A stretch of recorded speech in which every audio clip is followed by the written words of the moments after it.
Boston smo prišli na četrtek zvečer, na petek zjutraj pa smo najprej obiskali trgovinsko zbornico v Bostonu. Ja, tako je.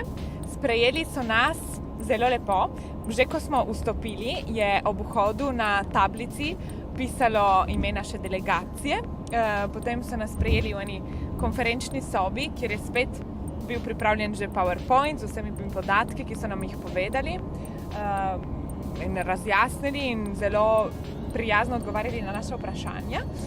Meni je ostalo še posebej v mislih to, da so rekli, da v bistvu v goratih področjih oziroma tam, kjer je populacija bolj podvržena izseljevanju, je predvsem pomembno ustvarjati delovna mesta za ženske, ker če bodo ženske ostale na področju, bodo ostali tudi moški.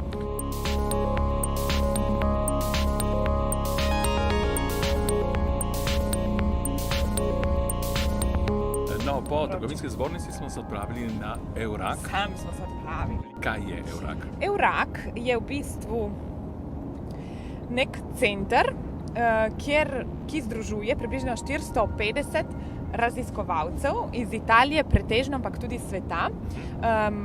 Imajo, se mi zdi, 20 inštitutov znotraj tega centra, morda se motim, morda nekoliko manj. Raziskujejo najrazličnejša področja. Kar se mi je zdelo posebej zanimivo, je, da v bistvu je njihova pokrajina tudi ekonomsko rast in razvoj začela snovati na teh raziskavah, ki jih oni delajo, ne? Kar se mi zdi najbolj smiselno, ker dejansko ne moreš se nečesa lotiti, če nimaš prej nekega predznanja. Pokrajina Boston jamči letno polovico budžeta, ki je kar zajeten. Zanimivo pa je, da oni ta budžet dejansko podvojijo, oziroma za vsak evro vložen, ki ga pokrajina vloži, oni producirajo dvojno, ne? Tudi profesionalnost teh ljudi, ki smo jih srečali, treba počrtati. Pripravljeni. So bili res super, ja.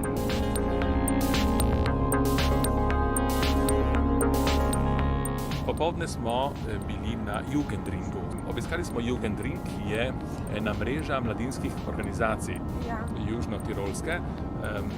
In spet smo razumeli, koliko je važno mreženje za koordinacijo. Tudi, jaz bi rekla, strateškega delovanja na območju. Mislim, da je bilo razvidno, da so oni ustvarili tako metodo dela, da se letno srečujejo z vsemi članicami te organizacije, ki jih je 14. Vse te članice imajo skupaj več kot 50,000 učlanjenih mladih in skupaj v bistvu snujejo to, kar je potem strategija, to, kar je program leta. Obenem pa imajo delovne skupine, kar se mi zdi spet zelo učinkovito, zato da se lahko sooči s specifičnimi težavami, ki zanimajo morda samo določene podskupine in jih tako potem rešiš, ne? Pojde basta.